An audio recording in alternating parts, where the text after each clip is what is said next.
Hi all, I'm Tim, or Vulcan I guess more often during this weekend of the year anyway.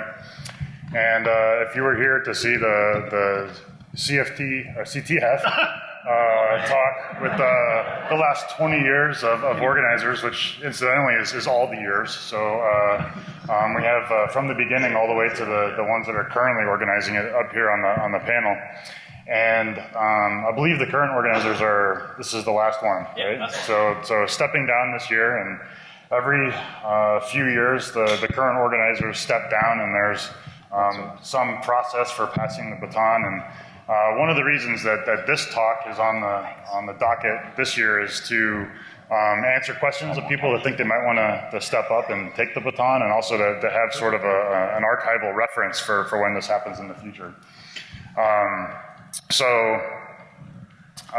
Again, I'm Tim. I'm going to do my best to moderate these folks up here when we get to the panel time, but I'm also going to sort of lay a foundation of sort of the basics of what CTF is. I'm not going to try and make too many assertions.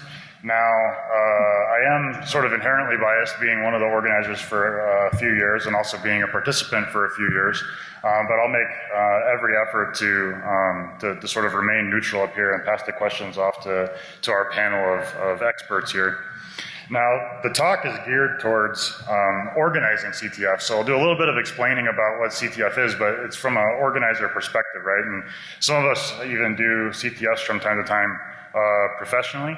But in most cases, these slides are geared specifically to what CTF means in the context of DEF CON.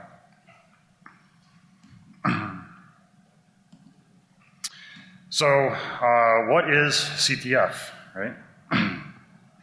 So we're not going to cover what is CTF in depth, but at the basics, it's a cybersecurity-based capture the flag contest, right? So it's just like flags, and you play with hills and kids and stuff, except the flags are digital, also called an exercise or an event or a game.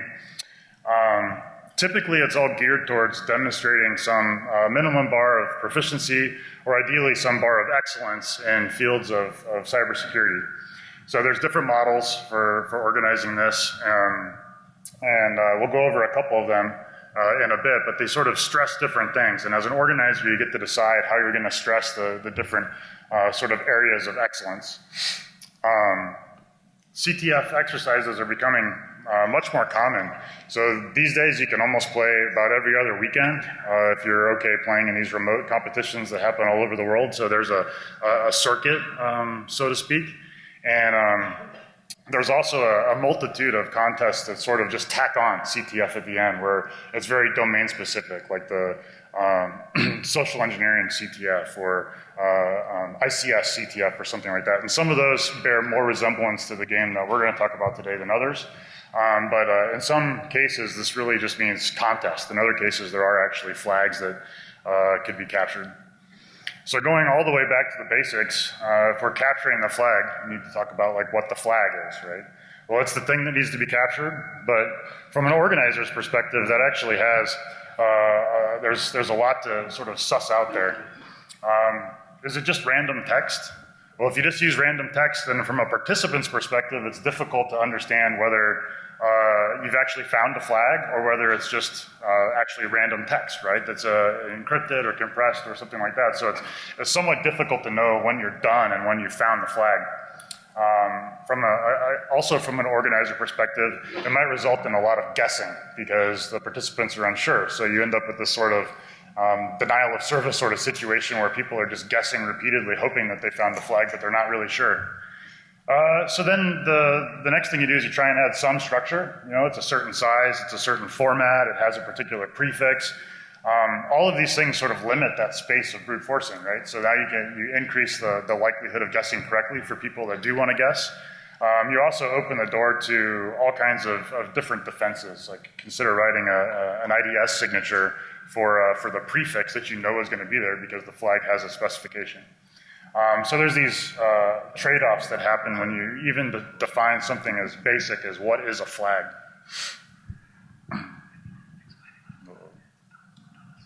Yeah, that's broken.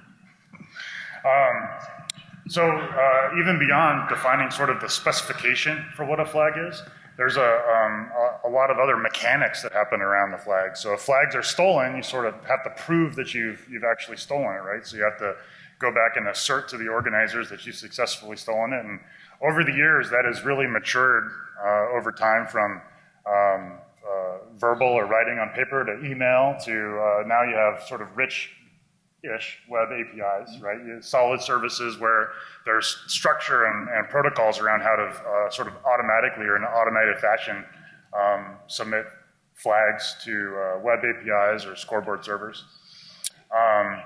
And then there's all these sort of game decisions that have to be made, some of them made by the participants, where flags might be shared. You have collusion between teams for potential collusion. Do flags have a preset, predefined constant value, or does it change over time, maybe being diluted as more people have stolen flags from easier services? Do flags expire? If you steal one at the beginning of a 48-hour period, is it worth the same amount at the end of the 48 period? Is it worth anything? All of these things sort of go into the mechanics of how that particular game is going to operate and adjust the game strategies that the participants are going to adopt. So then what is DEF CON CTF specifically? Well, there's no shortage of quotes. These are just ones from the top hits when you do a Google search, but the assertion that I think most of the people up on this panel would say is that DEF CON is one of the highest regarded CTFs out there, right?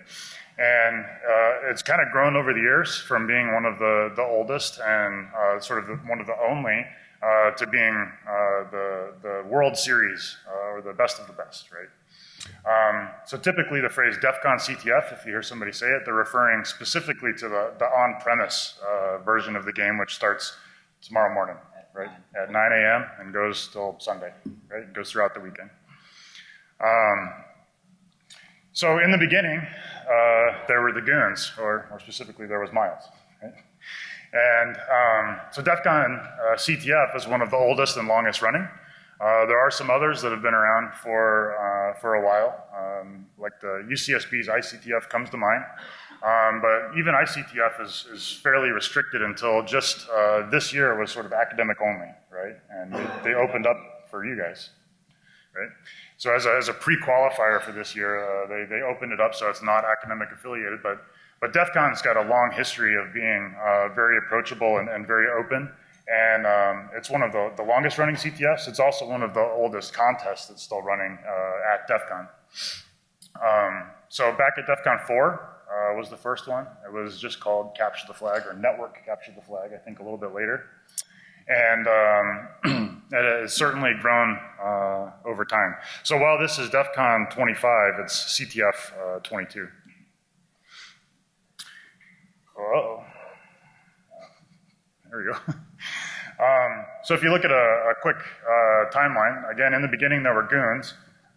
Sort of later on, teams more formally organized and sort of had a multi-year approach to organizing. We may switch different computers yet. So around the year 2000, it was clear that organizing needed to be a team sport.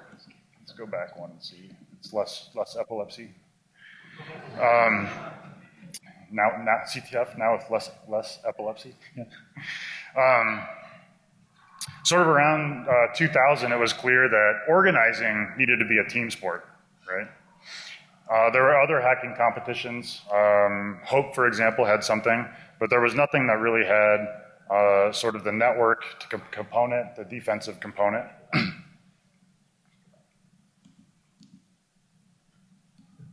Yeah, we got one more. Let's see if this will last. No? All right. So in the way of a roadmap, which might stay there for a few seconds. Nope. Let's go back and forth here. Let me try turning it off and on. Quick, look at it.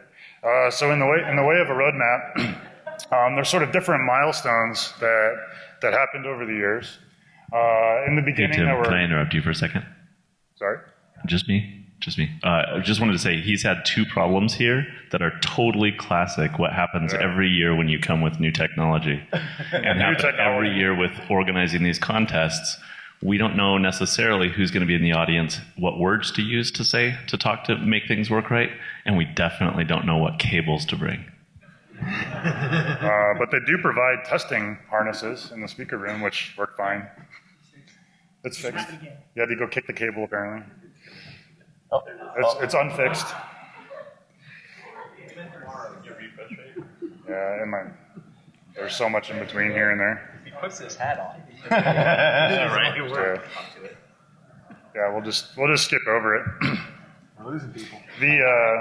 There's sort of different milestones that happen throughout the years, right? There's the realization that teams are going to be competing, right? Even though it wasn't necessarily organized as a team competition. There's the realization that teams are required for organizing, right? It's too much for one individual or a couple of individuals to handle. Fast forward to there's so many people that want to play that there needs to be some sort of qualifying round in order to gate the people that can actually make it to what's now known as the finals or the DEF CON CTF that's on premise. And then the sort of different things that happen sort of along the way, like the inclusion of the game outside the game with the meta game, and moving to IPv6 and badges that have game code on the badges. And then last year was actually the first year, and perhaps the only year, that the architecture and the format of the game were announced like long ahead of time. So you could actually spend time developing tools as a team and come in with tools that you knew were going to work, right? We actually announced last year that we were having a custom architecture. It's like a 9-bit Middle Indian thing, monstrosity. Middle Indian is not actually a thing, by the way. No. It totally is now. It totally is It now. is now. Yeah, it is now. So yeah, now we actually have a completely custom architecture that the team just got this morning. They just got this manual this morning. So preparation before 9 a.m. is perhaps of limited utility, right? So getting back to what is capture the flag, if we kind of grossly break them down into two categories, this has again been covered in other presentations, so we won't spend too much time on it, but the two broad categories are attack defend and game board or Jeopardy style. And the big thing in attack defend is that the participants are directly connected to each other, so defense actually becomes a big component of the game. Also, service level availability, or SLA, becomes part of the game. The parts that need to be vulnerable and able to be attacked have to be there and running. So everybody's typically level set. Think of like a VM that has custom software and it's sort of distributed to all the teams. There's different ways to do that, but that's a good analogy. And ultimately, it's composed of a set of challenges. And that's another thing that matured over time, the concept of challenges or services. And these are sets of custom software that typically run with some amount of concurrency. There's debate on how many challenges concurrently make a good CTF or not. So conversely, the Jeopardy style is much like the show, right? You've seen the show. It's a grid of questions. Participants are not connected to each other, so defense is typically not part of these games. And you solve a series of challenges where the order might be determined or might be, say, controlled by the leader, by the organizer. And the categories might be completely arbitrary, or they might be designed with certain learning objectives or goals, such as gating for CTF, demonstrating proficiency in subjects that would work well when you get here for the weekend. There's also hybrids and things that don't quite fit, but broadly these are the two. So Jeopardy style worldwide, or just proportionally in the number of CTFs that happen, is by far the most common. It's possibly more diverse within a single event because defining what a question is very broad, whereas you define what a software service is in an attack defend game is perhaps relatively confining. And it's arguably easier to organize for several reasons. So today, DEF CON, well, when you say DEF CON CTF, it means the thing here. There's typically a Jeopardy style one that gates everybody as a qualifying round. So this was introduced in 2004, Caesar. You did qualifying, right? Turns out, yeah. Yeah, we were actually just debating discussing that. Yeah. No, Caesar was like, we didn't do quals. I was like, I remember playing in your quals, Yeah. so I'm the pretty last, sure you did. The last year, so on the chart it should show, but you can't see it because it causes epilepsy. But I think the last year that the Ghetto Hackers ran started quals. Yeah, and that was all DD back in the day. Like that was literally DD like actually, force of one. Yeah. Although Miles brought us along, DD implemented so much stuff. You really would have to understand the guy to know how amazing he could pump out user mode Linux router system with double Right. NAT and firewalling and stuff like in a night, in an evening. Yeah, So- they also had some pretty crazy constraints in their quals too. Like I remember specifically playing and not being able to actually make any kind of connection into that box or out of that box other than the literally just Yeah, that's terminal gonna be IO. really annoying for the And rest so we of had to the write like presentation. UU encoder and decoder routines into like telnet so that we could like move binaries to the box.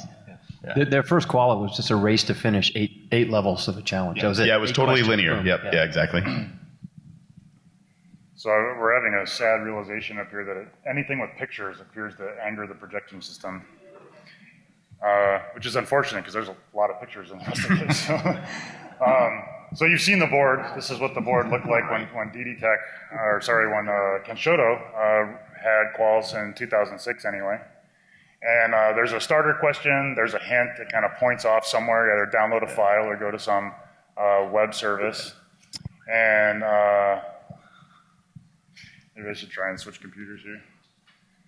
But unlike Jeopardy, so the leader controls the next question, but unlike Jeopardy, other teams can sort of catch up and answer the previous questions.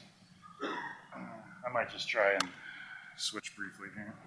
We can probably fill the space. Yeah, go for it. We're going to talk about stuff while he works. That's usually how organizing CTF I was going to is. say, yeah, it's pretty ad hoc to begin with. Basically, something goes awry every time. This is its own sort of like micro example of how CTF actually works in real life, because it turns out nothing goes to plan. It's the old like planning is useful, but plans are can have useless fun kind of thing. stories. And I'll Fun point stories. out that Tim was a part of DD Tech, and DD Tech CTFs were famously broken. Oh yeah. There was one year I think you completely erased the scores from one day. Yeah, we were upset with that. Yeah. And We had- actually, playing CTF, most of my CTF experience was under DD Tech, and my 2 black badges is from winning their first and final year.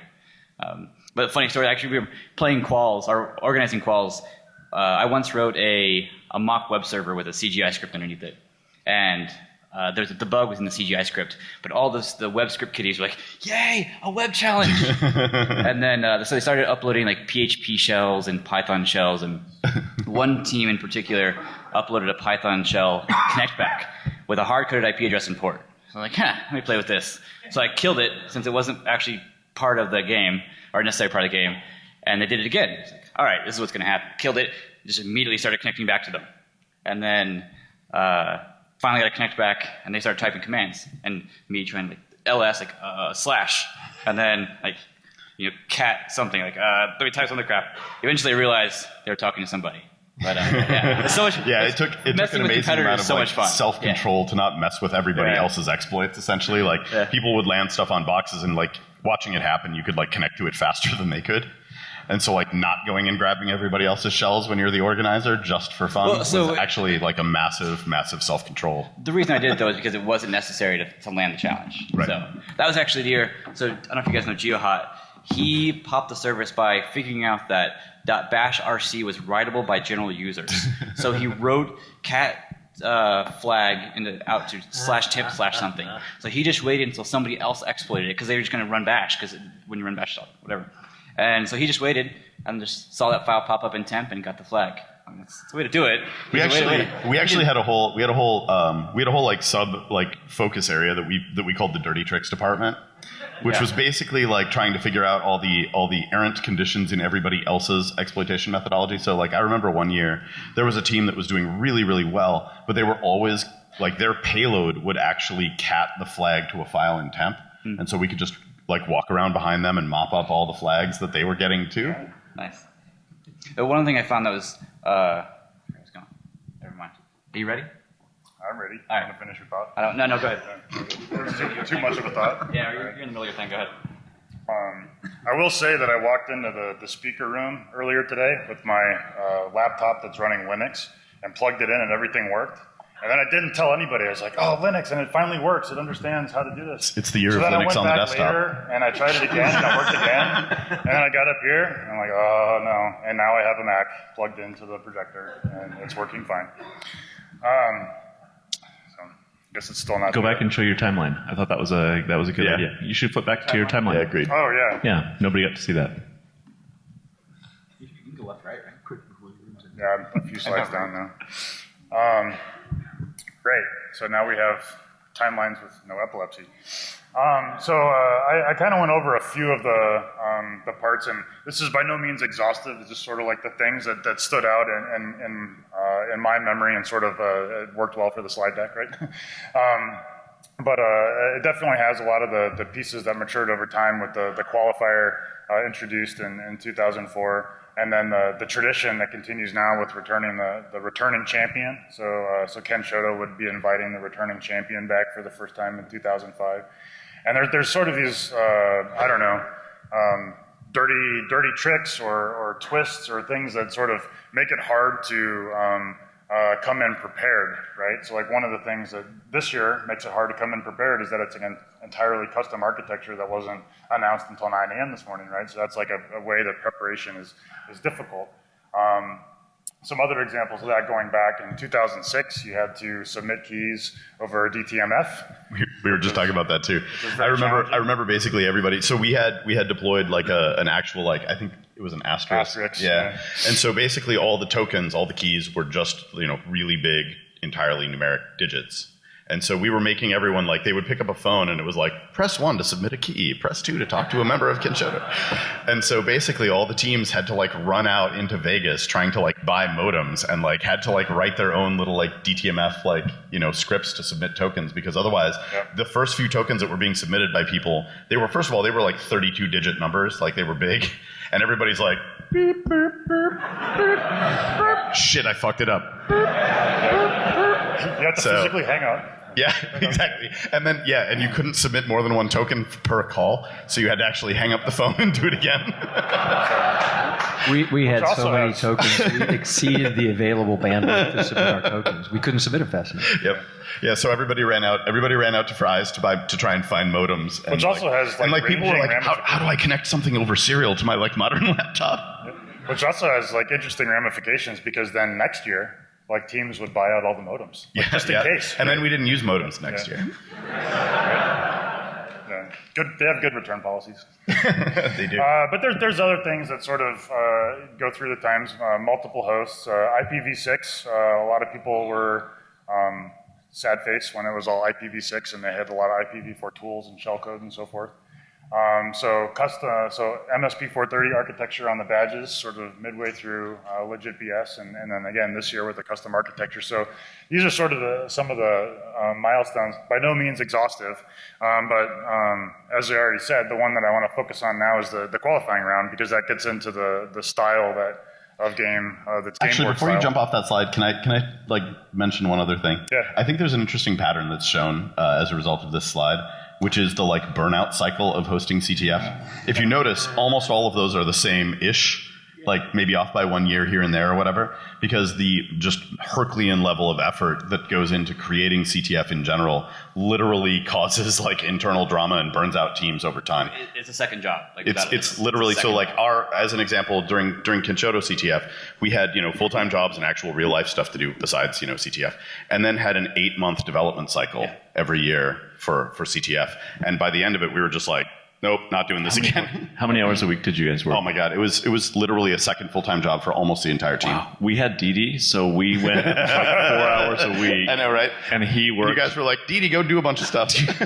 What'd you do this week? So What's our contest like? Lightning, who wrote the architecture for this, started in 2015. Yeah. So to be fair, it took Intel a lot longer.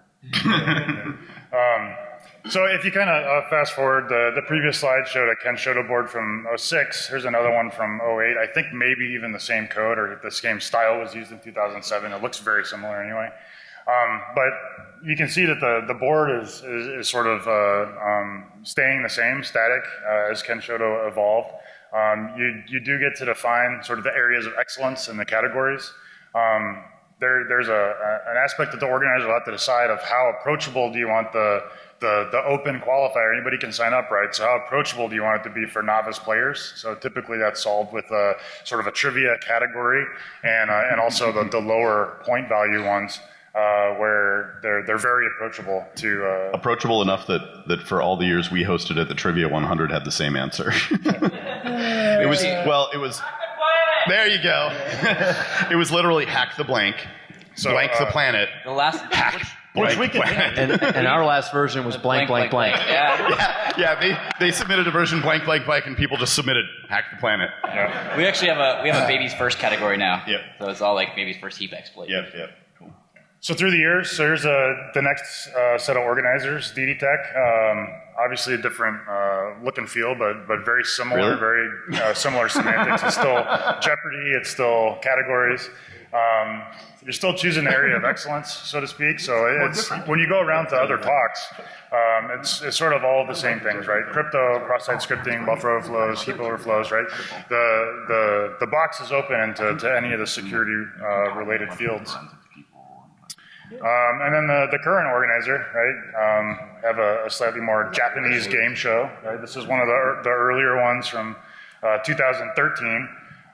But the concept of qualifying the teams through this gate has persisted since it started. It really filters down to the handful of teams that are going to be present here Do you guys at know? DEF CON. Do you guys know anybody who's been an organizer and stuff? Do you guys know, like offhand, the total number of like I actually clicked I am beginning to play quals? Because those numbers are impressive. We'll get there. Okay. I should have said at the beginning that I made these slides and they haven't actually seen them, so there might be True some story. disagreement. And trying to be honest and faithful, I've kept everybody in the dark. So the basic organization of the game is the same, has remained the same, and other CTFs around the world sort of take a similar approach, although they modify like how you get through the board and so forth. So one thing you might have noticed, the astute observer, through the boards that we've looked at, some of the same teams keep showing up. Like everybody up here and anybody out there that's a team know that. But you see the sort of regulars, the familiar faces that come back. And teams have really started persisting over time, back even when the ghetto hackers were playing and then organizing. And these are teams that sort of prepare and practice and build tools and test tools and things year round. So it's on a cycle. Not the ghetto. What's that? The ghetto did not. Sort of. I mean, a few hours a week. We drank a lot. But you had DD. So. I said that teams exist that do it. So they develop and maintain tools and teach processes and so forth, and you can sort of track them. These are just points in time, so it doesn't say anything about how their final placing in quals, but you see the same teams kind of over and over, both in quals and also at finals. So much that it's actually tracked somewhat formally now. So this is a website called CTF Time. There's other ones, but this one has sort of emerged as the predominant one. And it's sort of mostly opt-in, so you might not be as tracked as you want to be, but when the results are posted publicly, the teams are known, and based on pattern matching on the IDs, they're sort of matched together. But individuals can sort of affiliate with the team and opt in. But these are tracked over time, right? So these teams persist. It's for some, it's again a second job kind of situation. There's formulas. There's APIs you can use to extract the information and verify that your rankings are correct.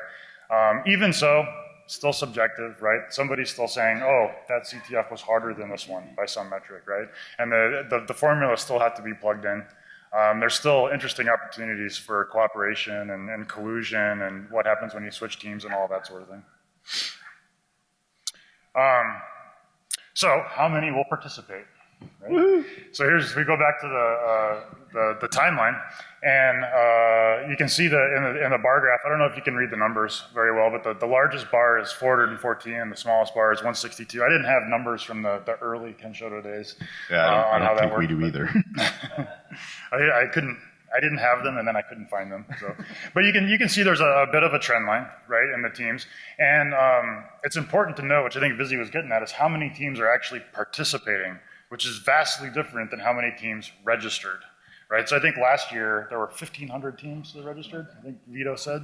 So 1,500 teams registered, 276 actually submitted something, right? Which isn't a perfect metric, right? There might be some people that like tried to play and just couldn't figure out Hack the Planet, right? And they didn't submit anything. Right. It's possible, so it's not a perfect metric. But this is a good approximation of how many teams are playing, right? Not how many people. Teams can have many people. They probably have at least 8 in most cases, but... Or like 50 if you're School of Root. We don't discriminate. There's no rules in Equal CTF. opportunity.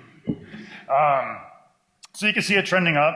There's sort of other caveats. in that registering shadow teams might have some advantage depending on how the game is structured and how flags have value. So having extra teams on your team might be useful, and so forth. You can even, in some cases, dilute flag values strategically. So then the other flip side of how many will participate, that's how many play in open qualifiers, but how many are actually going to play when you get to Las Vegas, right? There's logistics in setting up the right amount of tables and how many prizes and what kind of orchestration you need to run. So when the Ghetto Hacker started, it was 8, right? And it was always 8. And where did 8 come from? I think we had, no, it's probably Miles. That's how many teams we could fit tables in the room. Okay, fire code, essentially. It was fire code and like lines of network. And so we built some really nice PVC structures to run the networking cables, and that's where 8 came from. Yep. My working theory was 8-port switch or 8-port hub at the time. Yeah. There was never, you guys never had, I think we ended up being the first ones to like implement like a team table limit. I don't think you guys had that, right? Because we also saw like the instances of teams, 8 or 10 or however many teams were in the ballroom at the time. We would see one table with like 3 dudes and another table with like literally people like crowded around with laptops and stuff. Yeah. There are fire code considerations there too. Like the Immunix team. So anyway, you can see that one of the things that DD Tech wanted to do as organizers was expand the competition across several dimensions, and one of them was size. So it kind of ramped up a little bit. The first one should probably have an asterisk in that there weren't actually 10 viable teams. There was one sort of deceptive team. So really only 9 teams in the first year. And then the last year that DD Tech ran it, there were 20, and that we were sort of gently pushed because it was DEF CON 20 to have 20 teams. And then Legit BS maintained for a little while and has settled on 15 in the most recent years.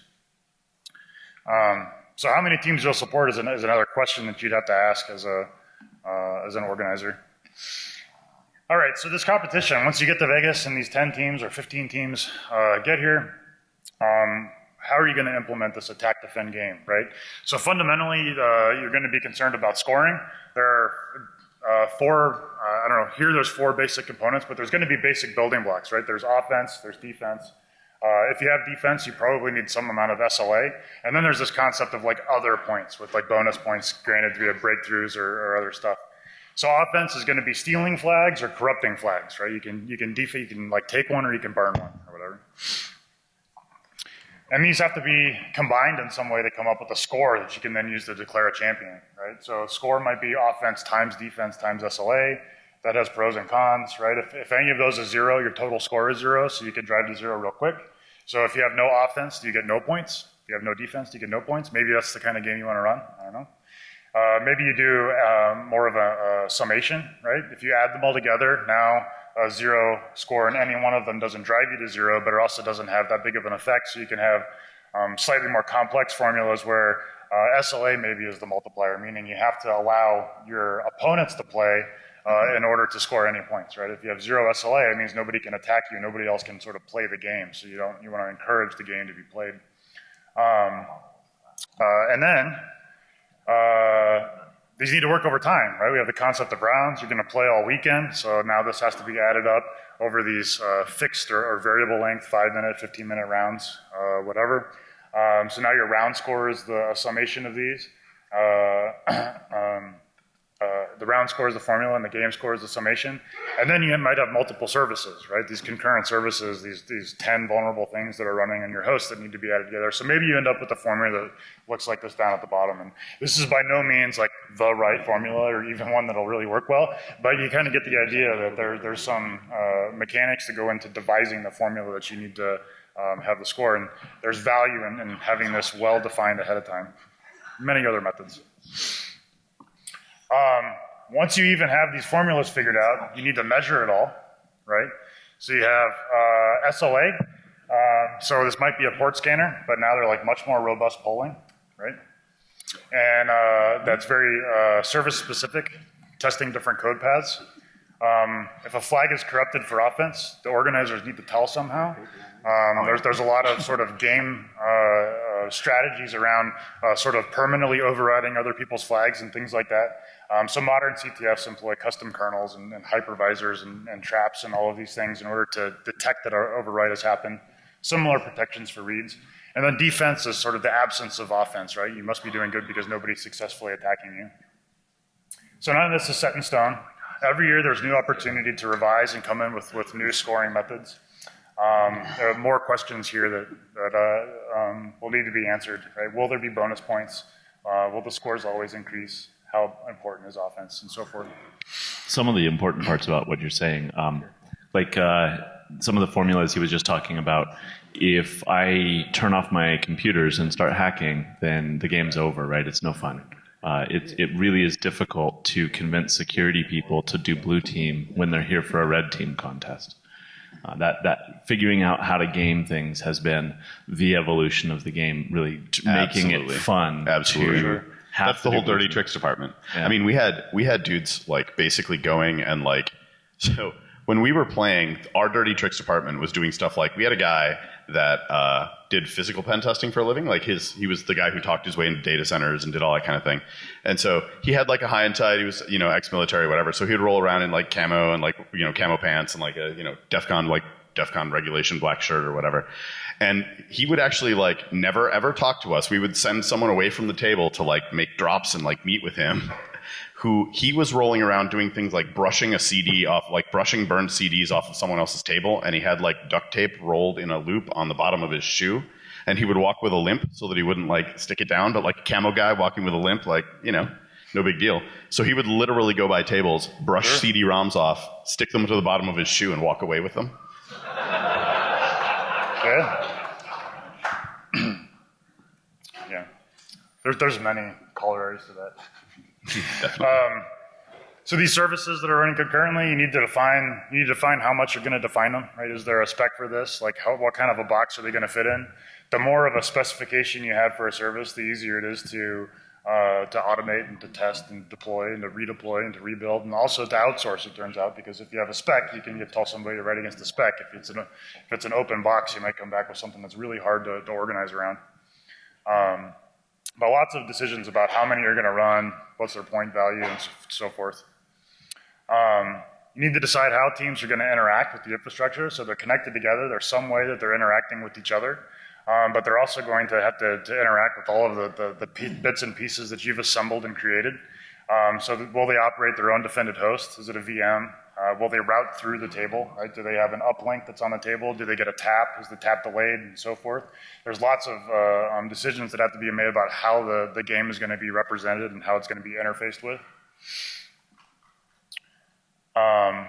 One thing that I think everybody, another thing that's continued over time is having an immense desire to protect the integrity of the game. Right, and there's lots of ways that you can take that to heart and infer. Specifically, it needs to be just hackable enough. Right. It's inherently, it's already a hostile network, right? It's already hostile people. It's designed to be vulnerable, right? But you want to have a fair game. You want to make sure that when you're crowning a champion, you're sure that that's the champion. It was the right person. You're confident in your scoring. You're confident in your infrastructure. So there's lots of different pieces of that. This is another slide that's by no means exhaustive. But you want to take, I think that at least up until now, there's been extreme measures taken to protect the integrity of the game. On the non-technical side, there's even things about like table positioning, right? Is it unfair to put one table sort of like with their backs to the door when you open in the room? Is it unfair to give one team a particular ID that might result in nulls in their shellcode because of their network subnet and things like that, right? So you really want to strive to be fair. Who did that exactly?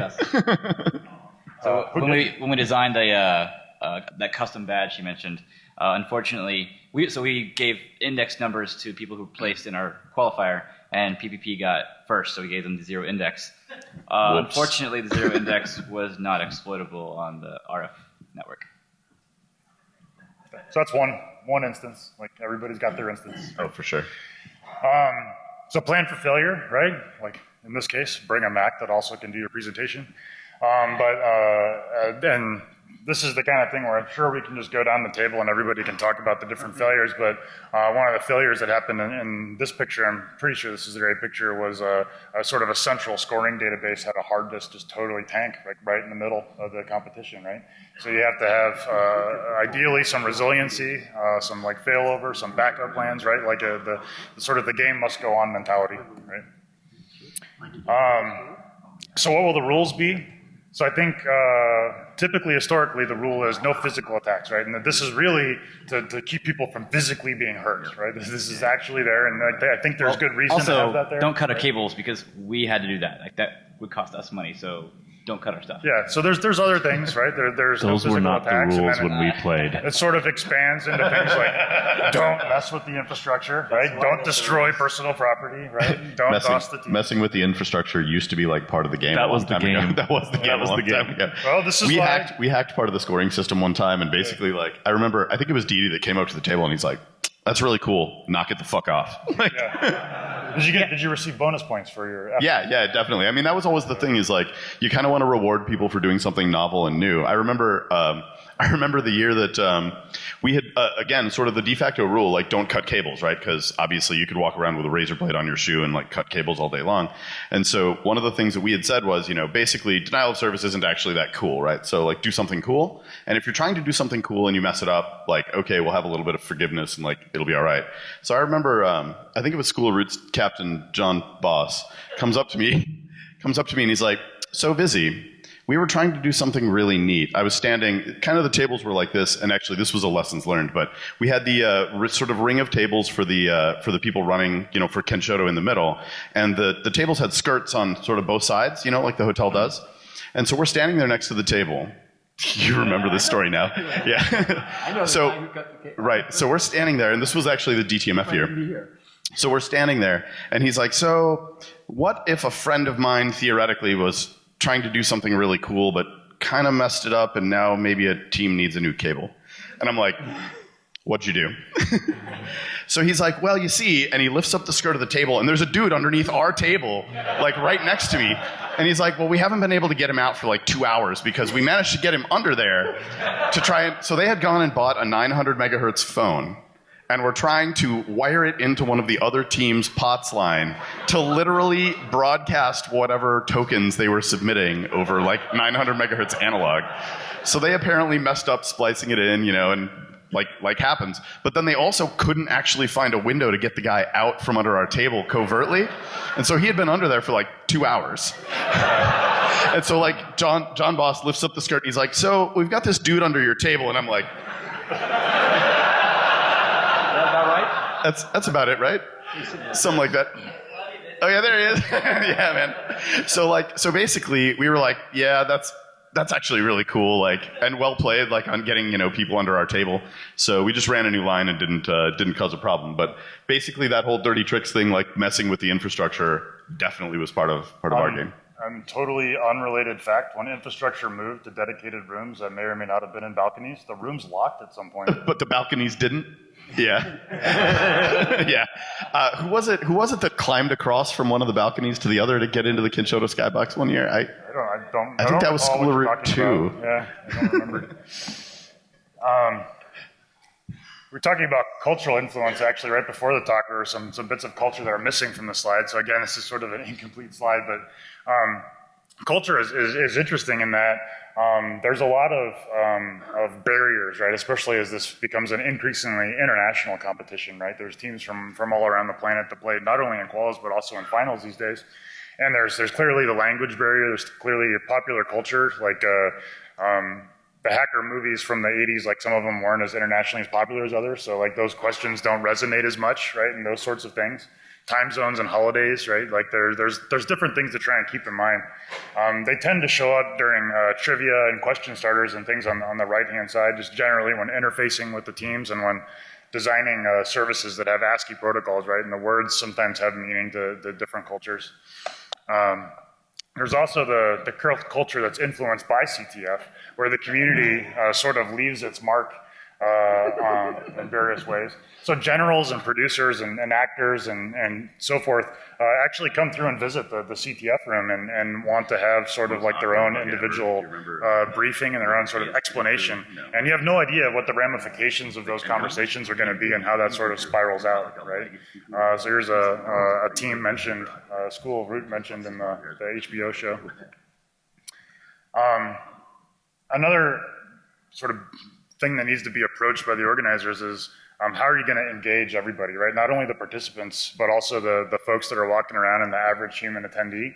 So should there be ambiance? Should there be distraction? Should there be attraction? Like, should there be music at all? How loud should the music be? Should there be videos? Should there be scoreboards? Really, really loud. There's probably contention up here about that. But otherwise, if you don't consider these things, it just ends up being a bunch of people in a fairly dark room staring at computers, right? And the teams don't really have any physical interaction with each other. The attendees don't really know what they're looking at, so handouts and so forth. So this gives way to visualization. So back in, I think this is about 2002. I don't really know. I think this is a ghetto-created scoreboard. Yeah, I think it is. But we had scoreboards, right, projected right onto the wall. One of the problems with showing scores is it can be really easy to get away with a win in the first day, and you might have teams start to lose interest.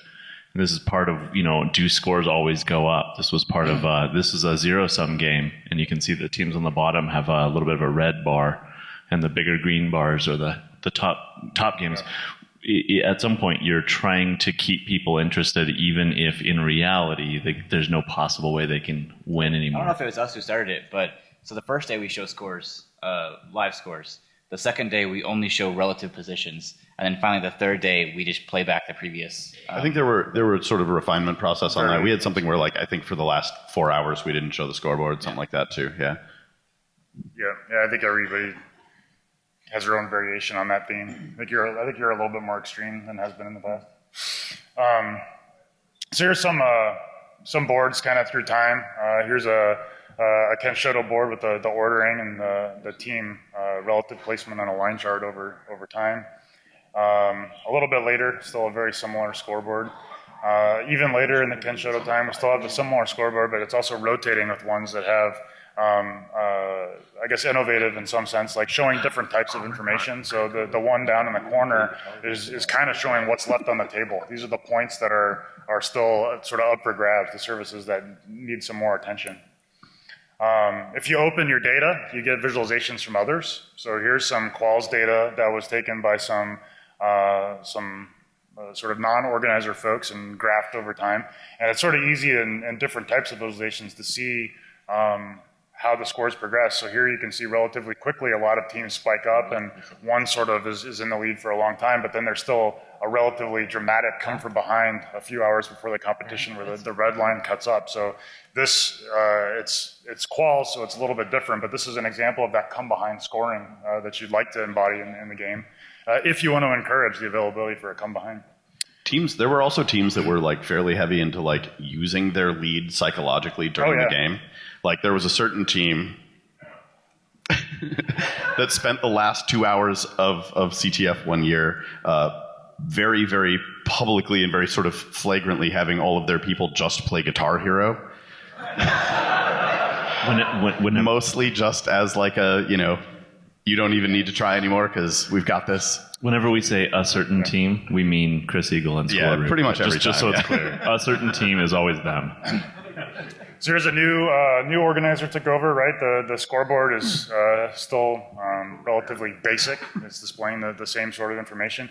This is sort of one of the things that the game ends up being more important for the organizer. So the visualizations end up sort of being backburnered and then like cobbled together at the end, right? And that code doesn't persist generally from organizer to organizer. So you see this trend where like a new organizer takes over, and then it's like sort of back to square one, and it kind of builds back up. So DD Tech's early boards look like that. Then later on they had much more appealing graphics that displayed some of the same information, but also like that's a placeholder screen on the side.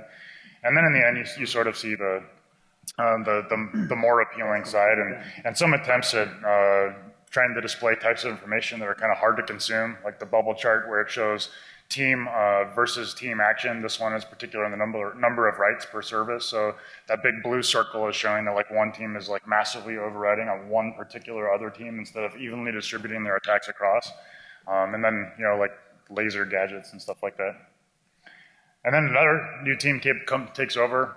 Still relatively basic. They've taken a different approach where it's sort of a graph-based thing where the edges display types of information, but it's still sort of basic blocks, not particularly appealing.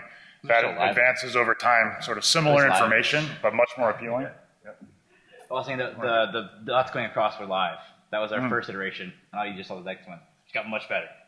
That's all. Oh yeah. I mean, that's sort of the point, right? It sort of Yeah. evolves over time, and as an organizer, you have an opportunity to decide how you're going to try and convey information and what information you're going to convey, right? Because you want to engage the audience, but in some respect, it actually also informs all of the teams that are sitting there present, right? So in some way, this acts as an intrusion detection system. You could tell somebody's attacking you, right? So that's why you have the stage thing where it's like live, and then it's like delayed, and then it's like gone, and however you phase it out. But these are considerations that you have to have as an organizer.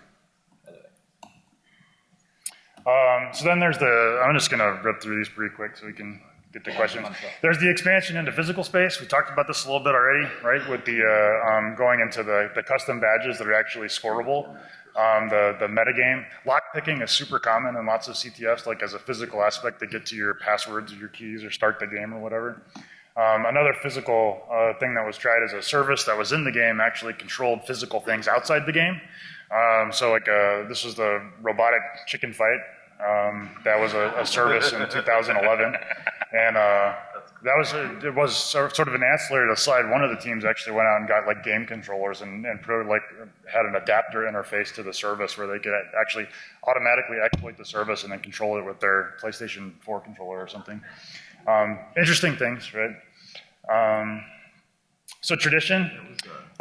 So future organizers, I think there's a lot of aspects of tradition. If you've been a player or close to the organizers, you get some of that. We're trying to like document some of that here. But there's certainly a desire to keep DEF CON CTF the best in the world. There's certainly a desire to keep it fair and fun and innovative. There's always desire to engage the audience. You never know what the next generation of players is going to be and where they're going to come from, and you really want to have that open to everybody. There's logistics, there's game banners and team banners. The winner typically gets to bring the game banner home as part of their spoils.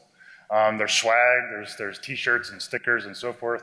Typically announcements are happening on April 1st, right? That's just a thing. Then you know when quals is going to happen. Fortune cookies started. I think Ken Shoto started that because they had a balcony and there was a desire to throw something off the balcony. So there was the Sunday tossing of the cookies. That's why we the get fortune coins. cookies. They're much bigger and they hurt worse. Oh yeah, we had the annual Sunday tossing of the cookies. Right. Yeah. And so some of those are here back in DEF CON 15. Some of these are DD Tech ones. DD Tech incorporated some of the challenges into some of the fortunes. So there's stickers, right? It's kind of a hacker thing. There's laptop stickers and everybody's got their stickers. There's coins, as HJ mentioned. Not necessarily one of the longest lasting traditions, but there's one for every year going back a few years. Holy and there's sort shit, of really? other things, right? An actual CTF tattoo. Stress sheep and so forth. Teams bring stuff. You can't stop them. They bring stuff. They do stuff. Particularly This slide should have been titled, "Will there be sheep?" There was they modified the stress sheep to have the LED eyes. So teams have to prepare, right? You've heard a couple people have already brought up that this is sort of a second job. It's a multi-month. It might be an all-year-round thing. Like, when do you start planning for next year? It's as soon as this year's over kind of thing. So there's a lot of preparation. There's setting up the servers, the configurations, building the services, building all the infrastructure if you don't already have it. And then if you do like the metagame stuff, you have to set up all the metagame stuff. You have to program the badges. We did DD Tech interfaced with all of the human badges. So I think if you have a human badge from DEF CON 18, you actually have CTF code in the firmware. So that's like a whole nother layer of working with other parts of DEF CON. Did you guys end up having the thing where like every year you swore off doing it again? Like every year we were like, we're never doing this again. And then like a couple months later, you're like, well, maybe. Well, we have some ideas. If we don't do the thing we did this year, next year, it'll be so much cooler. I mean, there's still a couple, like even now, like maybe you could do it next year. No, it's written down. We're done. Yeah. It was like the year that we stopped hosting was literally the year that no one stood up and was like, yeah, we're doing this. Like everybody was just like, Yeah, we definitely got drunk at quals. I'm like, yeah, let's do this. We got this. Yep. Next morning, no. Not. Forget what we just said. So we're talking about how much effort there is like year round. When you get there on site, there's an amazing amount of things that have to happen behind the scenes, and I say proportionally, most of what you're going to be looking at as an organizer is something like this. You'll see like the empty rooms with no participants in it. You'll be watching some of your buddies terminate network cables across the room as you're trying to make sure all of your services work. Right now. And this is the view that you get, or you get a view in the back room near your infrastructure servers or something like that, right? Also, I think since you're on the topic of preparation, it's also pretty important to point out that the organizers of CTF, the entirety of the infrastructure and the code and the logistics has always been completely something provided by the people actually running CTF. Yeah, like our actual Ken Shoto's logistics bill every year out of pocket for us was like 20 grand. Yeah. Like, that's why I say don't cut our cables. Like, seriously. Because there are cables. I So don't if we're even know how talking- much it costs us to ship all this stuff out here. Like, we have Yeah, huge shipping crate. cost alone, the Pelican cases and all the crazy nonsense. If we're talking proportionally what the teams see are something like this. Because again, like the table limit for fire code or due to prizes, there's only 8 black badges. The teams are much larger than that, or some teams are, and you see extra hotel rooms with wiring all over it, and you see you'll be staring at IDA screens and debugger screens and have your persistent servers that have UPSs strapped to the bottom of them so that you can wheel back and forth as the game goes live. So why do people play, right? These last couple slides sort of make you wonder, why, right? So why do people play? Well, there's challenge. There's some prizes, especially around the world. Some of the CTFs are getting $30,000, $50,000 prizes, right? It's not quite like e-games, but you can't make a living at it, but you can make some money. What if you just couldn't get into talks at DEF CON, right? So you get stuck there, right? I know, right? That's ridiculous. I was going to say, I think that last bullet, pathological disorder. glory is the reason you play. Glory, yeah. So the real reason, right? And that's why the we bad. started It's- Capture the Flag, was to have a chance to go head to You head. get the black badges. Glory. No, it's a black badge and a jacket. That's why you play. Yep. Oldest black badge, So around. why do organizers organize, right? So this is actually the Masochist. question. Masochism. Yeah, this is the question. This is the first question I want to hand off to the panel. So before we do that, just very quickly, you roughly know who's up here, but to introduce them sort of officially, we have Vizzy. Wave your hand. Yeah. So Vizzy I sitting right here. crowdsourced my bio because I'm So- shit at writing bios. So Yeah. this is all the Twitter responses to what should my bio be. Yep. So he crowdsourced the bio. He was an organizer, sort of a main or chief organizer for Ken Shoto. Chris Eagle, yeah, down there on the end. So he was a player and then an organizer and then a player again. Lots of CTF experience from both sides. Literally wrote the book on IDA Pro. Oh, nice. Dude, hook a brother up. Right? right? I got you. Don't you worry. Riley? We're rebooting. Sorry. Caesar? 1 second. Our monitors are not working. They're giving epilepsy out. So Caesar's talking Momentary technical right now. difficulties. That's Caesar. So he's the part of the Ghetto Hackers who won 3 times and then became the first formalized organizer and really brought it to the next level. Also known for Caesar's Challenge, sort of an annual thing here. 21 years, I have thrown a party on Saturday night because being a masochist and doing CTF wasn't enough. Find me at any time, and I will hand you a puzzle. And if you can solve it, which is not very hard this year, if you can solve it, then I buy you drinks on Saturday. HJ? Also, excuse me, a 2-time champion. Unlike the other champions, 2 different teams. Right? 2 different First one was teams. Vedigod / Team Awesome, and the second one was Samurai. And one of the current organizers, so 2013, so we're not really sure when they are going to stop. This year, definitely. Yeah, we're not sure when they're going to stop. And Miles, right? Miles is responsible. He's like the reason that we're all here, right? Because this wouldn't have happened if he wouldn't have started it. So I know that our presentation's not going to do it, but I'm going to interrupt and say Yeah. it's time for everyone to give this guy a big round of applause. Specifically, Capture the Flag is Miles' fault.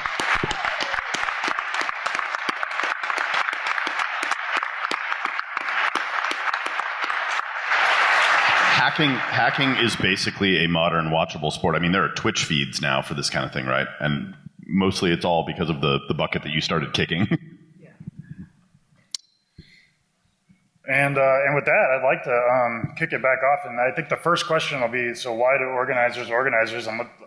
And let's go in order, right, in chronological order. And then this room didn't get set up well. We don't have mics. So if you have a question you want to ask, you have to come up here and you can either take the mic or I can repeat it. And then also I'll put up I'll try this thing where you can put up a URL and you can like send questions to the podium.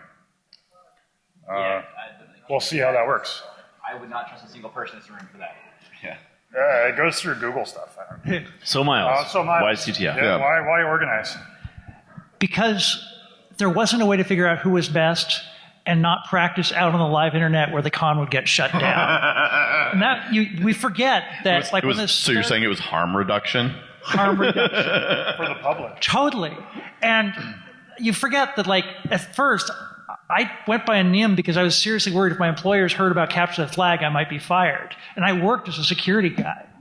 And this last year I was in the Smithsonian, and there's a black badge there. I mean, this is really different. So yeah, it was harm reduction. It was head-to-head. It was a chance also, if you had controlled the environment, that you could start throwing in some stuff that explains it to the general public about why would someone stand in front of the screen for so long? Well, because it's really cool, and there's these things, and it's a puzzle that they're solving.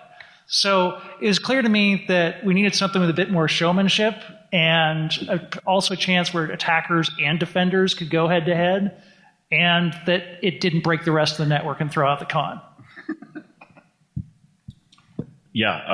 For us, we came and we felt like we knew enough about security to not necessarily need to see every single talk. So we'd catch a couple of talks and enjoy it, and then we'd kind of wander over and see Miles's game and say, so I just sat down at a table. Every person who was at that table today is a dear friend of mine today, and we go out together all the time. We live near each other. We've all moved to live near each other. So my social life is Miles's fault. The ghetto hackers were formed because we didn't have any paper, because we didn't bring pens or paper or notebooks or hardly anything. So we had a napkin and mascara, and we wrote IP addresses that were available on the network. That was our group of friends came out of sitting around each other. And for us, after the first year we just kind of tried and saw how it was. And then after that, there was kind of this fire of, if we just stored every exploit we know, and that was the contest back then, was like, how many exploits can you bring in a searchable, usable format? And it just became this passion to actually just get better. So for us, we didn't necessarily try to win as much as we tried to get good, get good scrub. We were scrubs, and we came, and you kind of made a crucible, and a bunch of hackers popped out. And then why did you run it? Why did we run it? We ran the contest after the third year. Somebody in one of the teams said that they hated us, and we were cheating bastards, and that they didn't want to play against Hackers, us. Hello. We took it as a great honor and pride, but there was something, a spark among us that made us jump up and volunteer to take the game to a new level. And so we got up on stage and talked about coming back the next year and making a new contest. And Miles was part of that contest as well. And that was how we kind of came to the scoreboard and sort of some of the trappings that are the beginnings of what these guys who won the contests that we threw. And we handed the reins to them. That's actually kind of been a tradition. I know it was kind of touched on early, but there's also you end up feeling this sort of sense of belonging and ownership to the game when you win it also. And you have your own designs on how you want it to be or how you think it should be. So transitioning to the reason that Ken Shoto decided to run CTF for a few years, I think there's a number of facets. But for us, watching the ghetto hackers and watching the coalescence that it caused in the hacker community specifically, and the crucible effect actually is super huge. We would watch people literally have a reason, have drive to learn all these new exploit mechanisms and all of these details about pulling packets apart and whatever. So for us, actually, I think that the biggest thing that caused us to actually run CTF was we were concerned initially that it would be taken over, instead of by someone that is about the hacker community, that it would be taken over by a university or a corporation or whatever like that. And we were very concerned about that initially. Turns out, off we go, modern times and all that.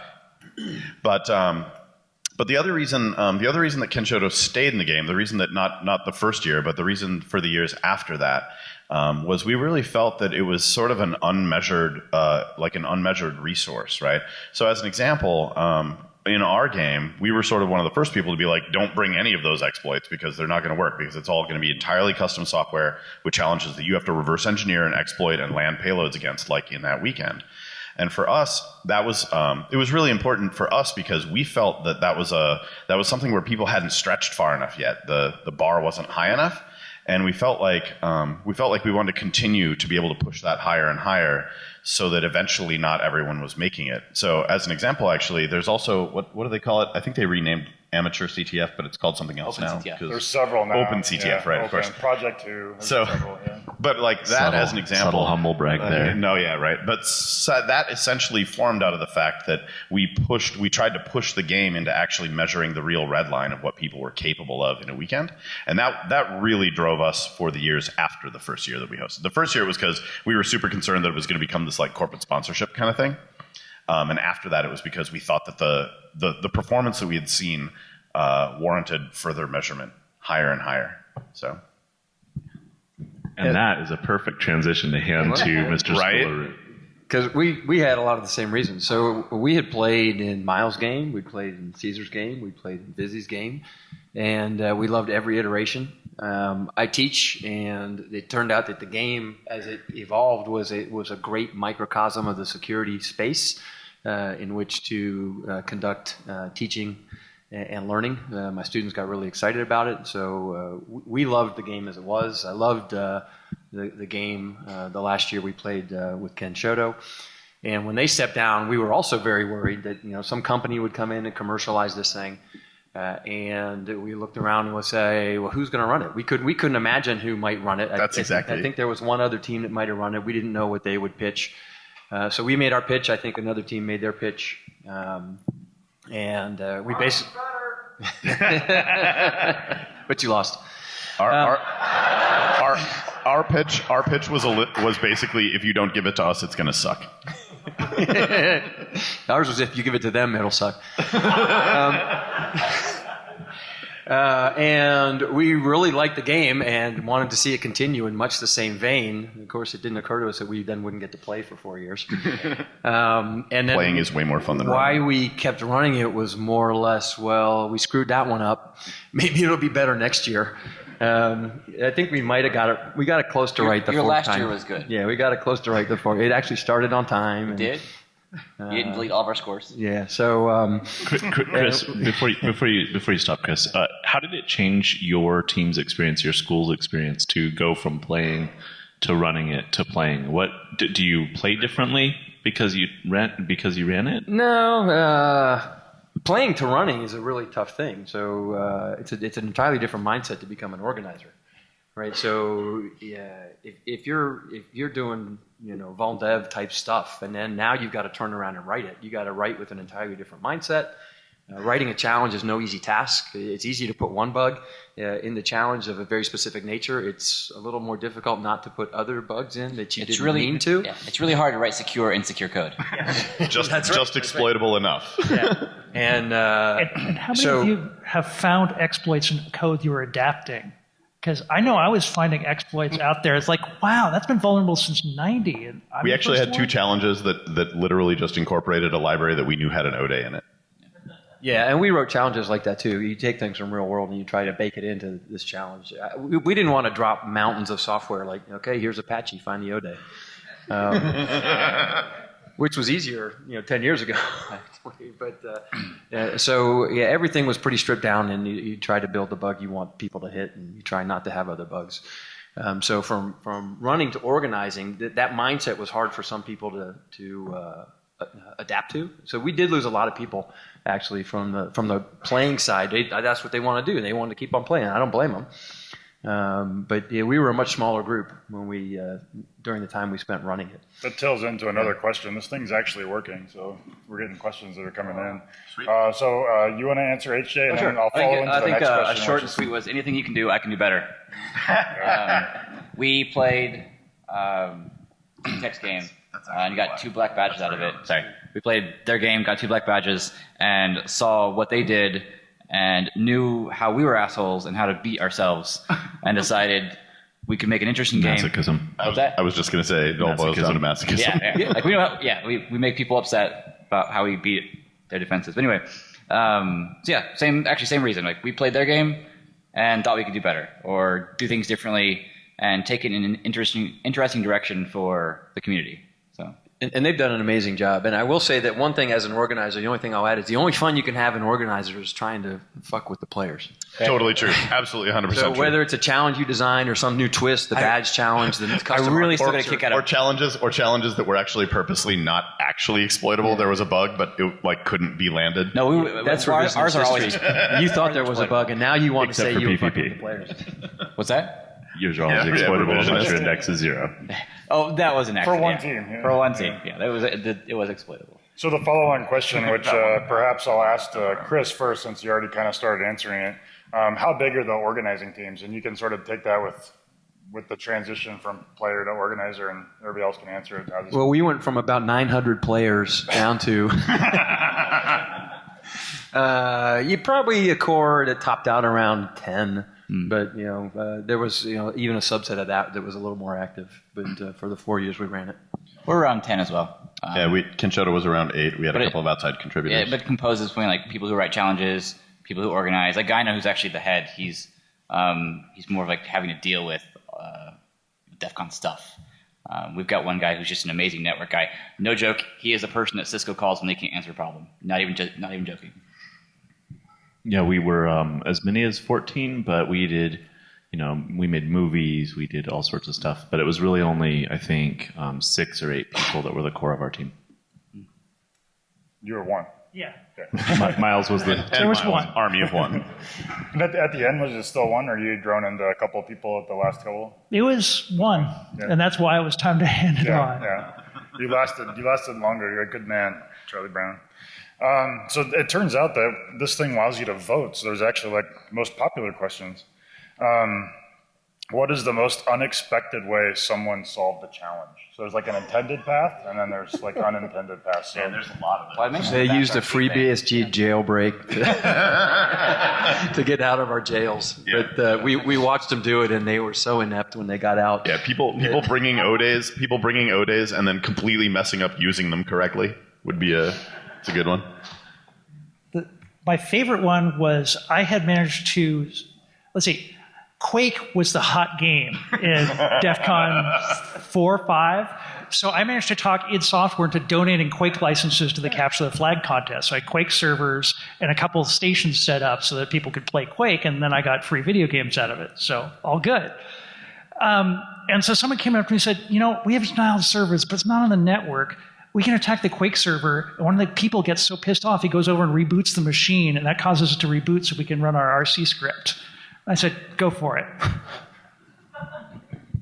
We convinced a team to surrender and give us all their points by telling them that we were about to win, even though they were ahead.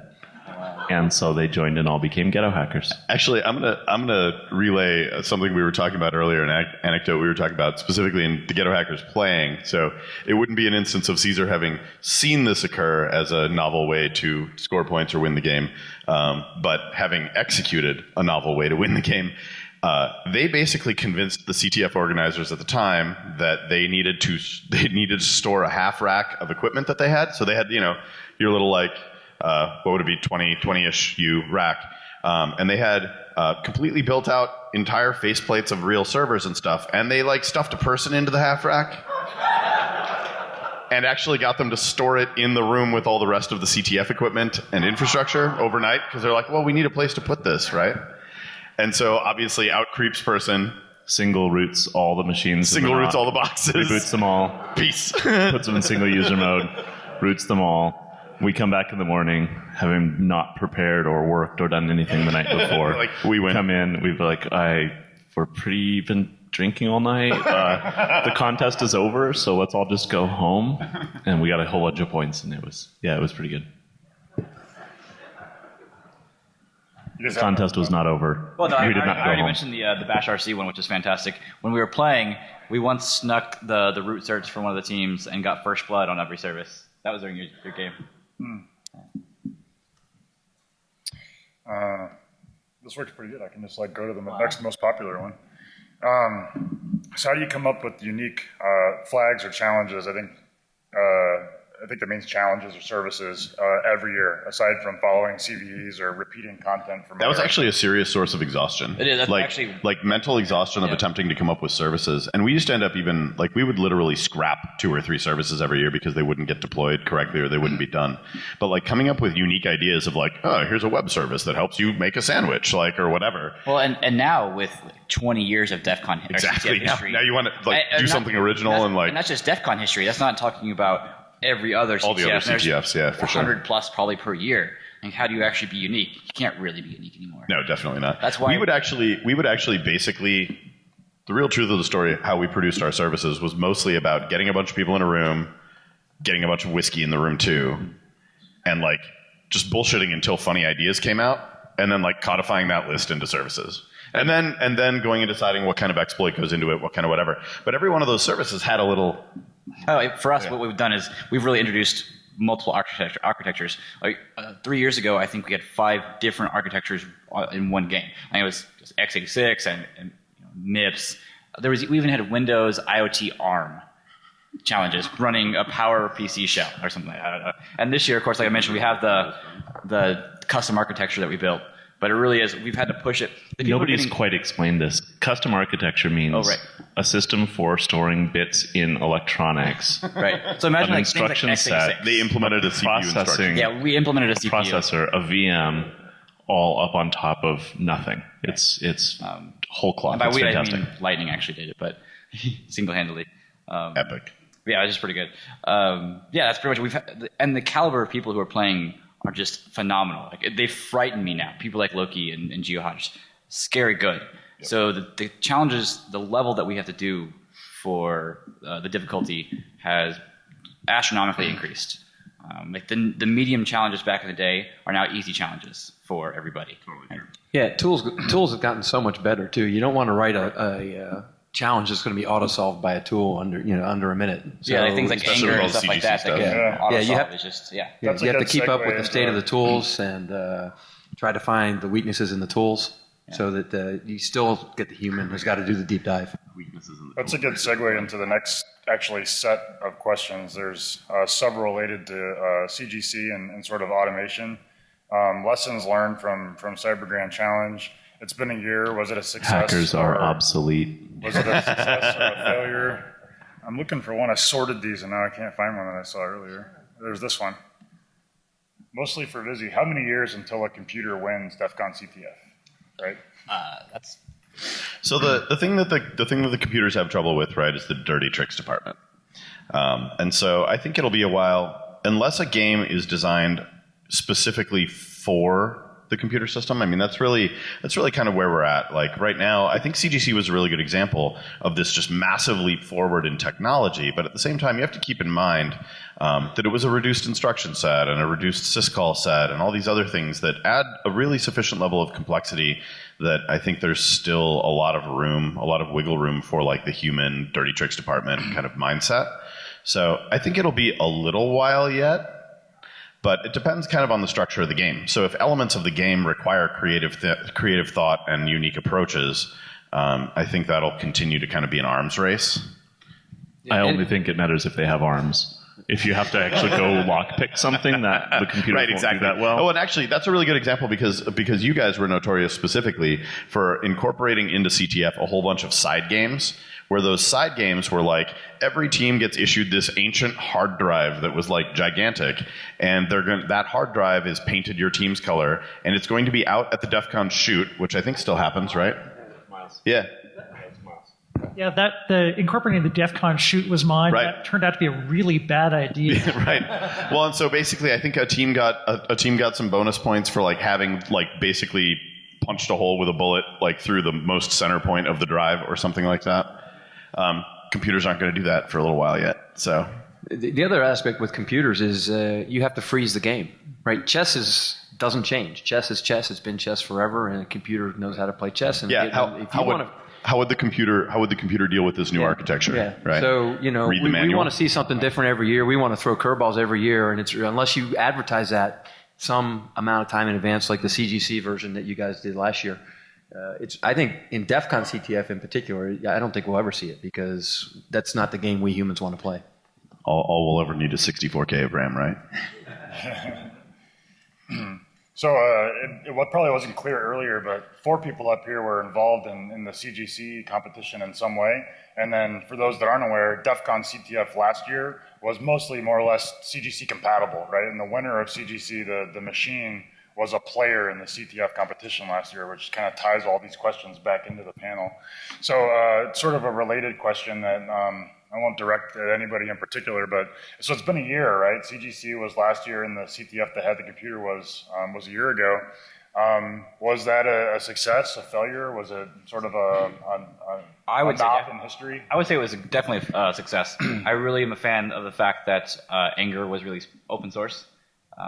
I think getting these tools out to the general community is fantastic. The fact that anybody can go and use these and learn how to write software, write tools to automatically RE and go towards exploitation is fantastic. When you can lower the bar to entry, it really makes it that much better. Learning how the teams did their job last year is probably the best thing that anyone in the audience, any of us, could imagine doing for their career for the next year. And to be honest, even state of the art. The future of RE just in normal careers is going to be automated. Software is becoming so incredibly difficult. Some amount of automation is going to be required just to get even the low-hanging fruit anymore. So we have to incorporate this idea into CTF so that we can still be representative of the wider security community.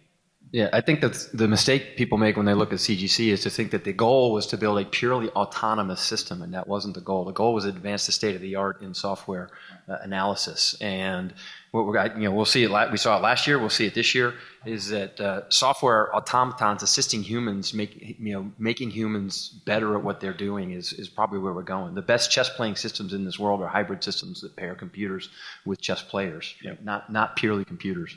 Yeah, I think we've seen that too in like even other CTFs now with modern things like Anger being applied in an automated way to catch some of the low-hanging fruit or point out areas of the code that's like this probably. Like it can't necessarily automatically generate an exploit for every condition yet. So we've actually had challenges that required Anger or some automated reverse engineering. That Absolutely. Was like, I think it was called 1,000 cuts by Vito, where you were given 1,000 binaries really fast and you had to be able to exploit them in computer speed, not human speed. There's even a challenge on pwnable.kr called AEG, where it requires you to download it, and it gives you a random binary every time, and you have to auto-RE it and write the exploit. So how international has CTF become? When did international teams start showing up, and do Americans still stand a chance? One of the first things that I remember happening was Dylan Kanabaran from Hack in the Box reached out and asked if he could take CTF, obviously do it yourself, I mean, do whatever you want, but that was taking CTF to Kuala Lumpur, Malaysia in, I think, 2001. So it's been coming for a long time. It's been diversifying and spreading rapidly. It's, I think, one of the most true and honest ways that hackers can really be better than each other, because we're not very good, I think, otherwise at knowing, like, am I good enough? And being able to say, well, I'm better than that guy is a huge, huge foundation to stand on. We have competitors from all over. Like, we've got Korean and Taiwanese and Chinese, and most major areas of the world are represented. And actually, 2 years ago, DEF CON from, I believe, Korea actually won our game. So was one of the first times that I can remember. The Nopsled one, they were mostly Danish, that they've won CTF. I remember actually, it kind of like goes back to some of the slides you were talking about earlier with the language barrier stuff.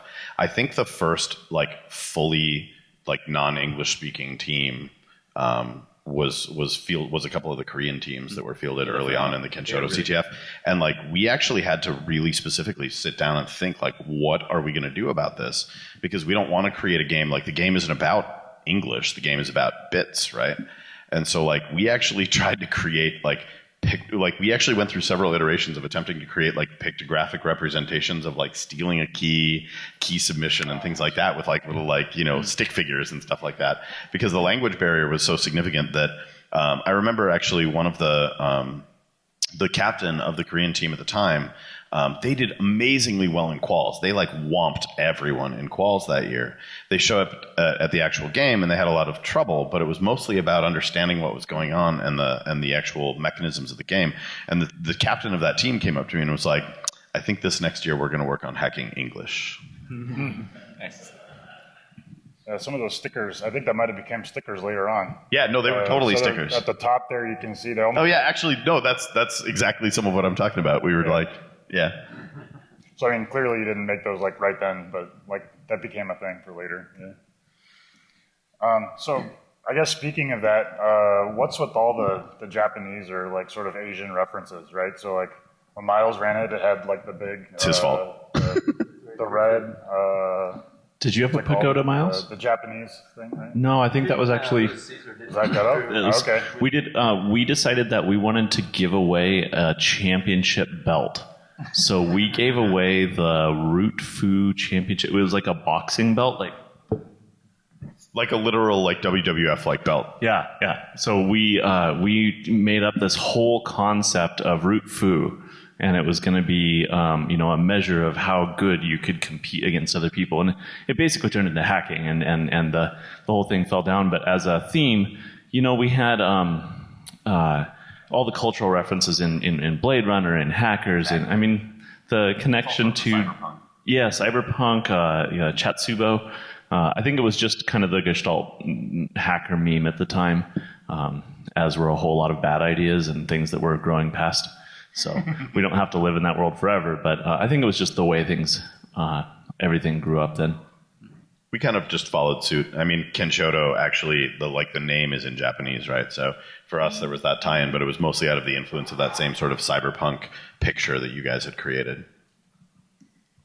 And one of our founding members, Brazen Angel, is a Korean woman who fits in a half rack, it turns out. And she and Data Angel did all of what we called the Ghetto News Network. We did news videos that were kind of in the Blade Runner. If you remember the movie Blade Runner, up on the screens, there's some kind of Asian commercials, I think, over like a soda. Absolutely. We kind of took that image and we just blew it out and made a whole fake news system. They had her basically congratulating teams on not fucking up the network, as I recall correctly.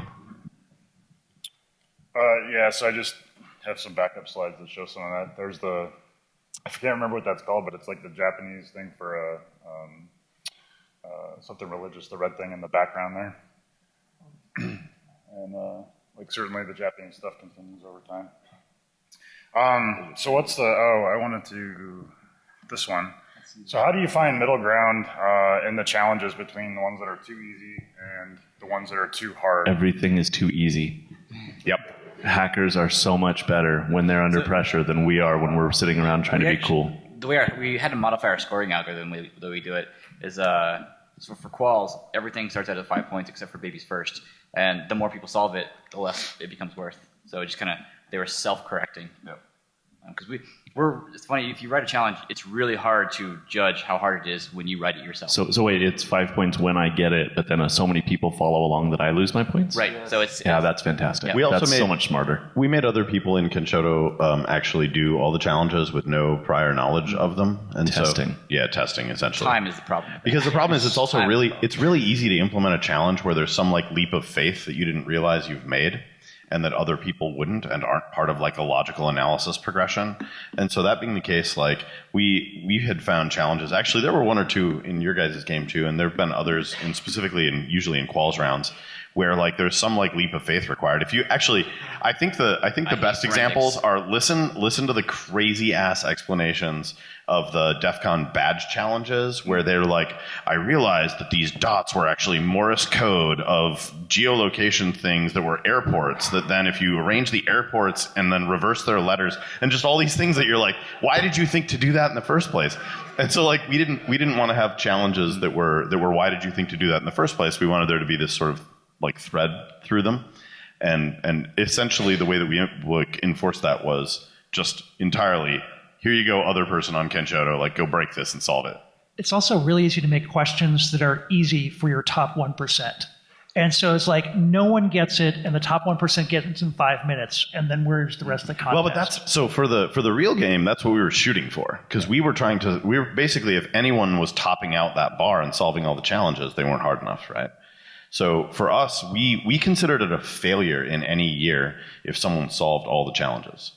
And so I think that the pushing of that scale to being higher, we didn't really concern ourselves in the real game with that approachability or middle ground, but in quals we did, because that's the thing that like everybody gets to play, everybody gets to be inspired and do something. Right? One of the things that we did for quals was that we really, prior to us, they had things like forensics and trivia.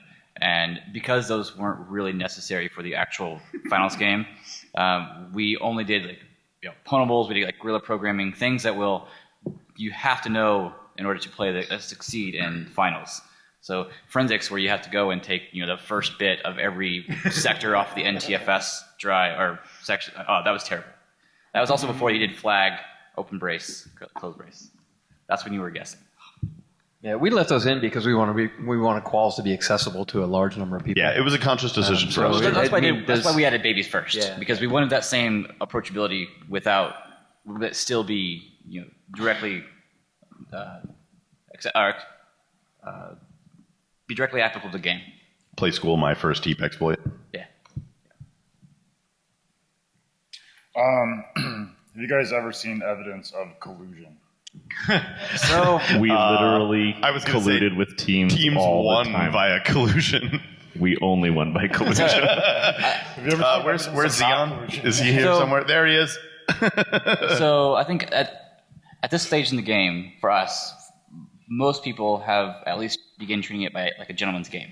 Like we genuinely want to see who is the best, and other teams feel the same way. Yeah. Like for example, a few years ago, there was a team for some reason who put a wiki up on the game network, and that wiki had their passwords on it. And one of the teams, actually the Yarnops letters, came up and said, "Hey guys, we saw that these guys had a wiki up. You should probably tell them." And that was during finals, where they could have gone and just completely wiped all their flags and just ran the board. But it's really become, like I said, a gentleman's game. So for the most part, I don't think it was like in our game, like we were owning other people's laptops and stuff too. Yeah. Like if it was connected to the network. So that's sort of breaking outside of the intended path, but that's not really collusion, right?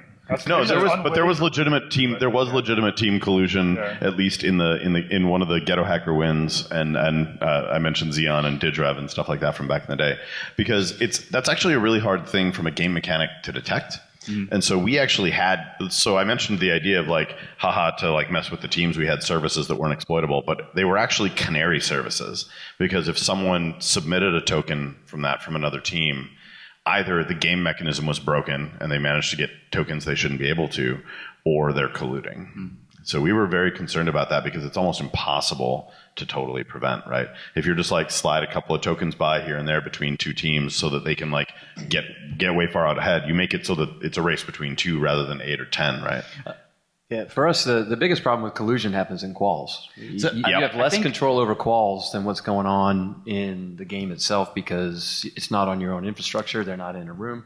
I actually think our game mechanic that we do, where if you submit more than submit the keys, that the score drops for everybody. You'll see. So back whenever I actively played, I had a team myself. I would go and test the keys to see if it worked. And however, that's actually a bad move now, because if you were to do that, you actually drop the score for everybody, including your own team. Yeah. So if you start colluding, there's a possibility that somebody will actually pull ahead of both of you. So Yeah, 'cause you end up cutting those. Strategy, right? Because now the people that are you can dilute flags that are more important to other teams. Yeah, Right, but if is that specific to quals? That's specific quals. Yeah. But if you're on top, then you're on top, right? So that's not going to affect too much. I mean, we built collusion detection into quals because we had unique challenges were tweaked in a small way, or everybody had their their own service, their own accounts, monitoring source IP addresses of submissions, and people would say, "I can't log into my account." That's because you're using somebody else's creds, and you're not supposed to see those creds unless you've been sharing. The keys were different per team, so we did set up some services that were specifically to detect teams that were sharing it. It takes a massive amount of work. I think the conclusion is that as an organizer, you're increasingly playing game theory. We're playing a game. Everybody else is doing an activity. We make an activity, and for us, it's a game. And maybe that's why we like to organize. So that's why you organize, because you want to play the game. Kind of, yeah. Well, we know the tricks for the game, so we try to beat them. Yeah, for sure. So here's a perhaps interesting question. So why is the finals attack defense style? Why don't you just continue Jeopardy style? Oh, because that's not hacking. Yeah, Right, yes, because reality. Yep. Because that's bullshit. If we wanted to be a puzzle game, it would be a puzzle game. We want it to be a hacking game. There's almost zero pressure in Jeopardy, right? Right, You sit back exactly. and you answer questions, and you're in your living room. Yeah, right. yeah. Attack defense, there's Head a to reactive nature to that, Yep. and that can cause people to shut down. And we've always wanted to make a contest that everyone could start. Everyone could start down the road to winning DEF CON CTF, and we needed something that's hard enough that it actually slows people down who aren't ready. So it adds another game mechanic in terms of, so for example, defense, like patching. I can patch my binary, but there's a chance that it will now fail polls. So And the whole SLA discussion from And earlier. We've also added a game mechanic in our game where we have a concurrency for patches. So if you patch something and all you do is add 40 hex 40 to the side of the stack, well, that's published now, so everybody can see what you just patched. If you take nothing else away from this conversation, that is the piece of sheer genius that we've been missing this whole time since we started playing. Agreed.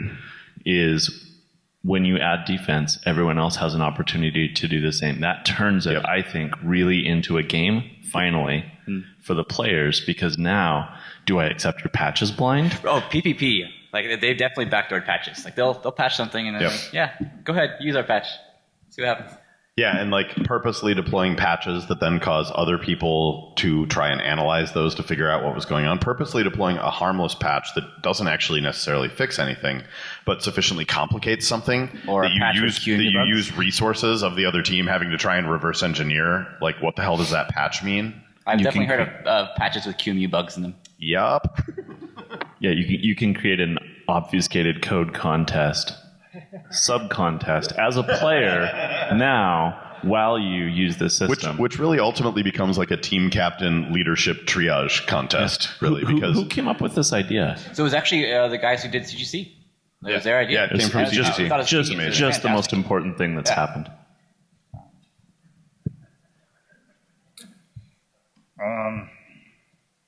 How about what's the I can't find the exact wording. What's the hardest question or service that each of you have ever fielded in your tenure?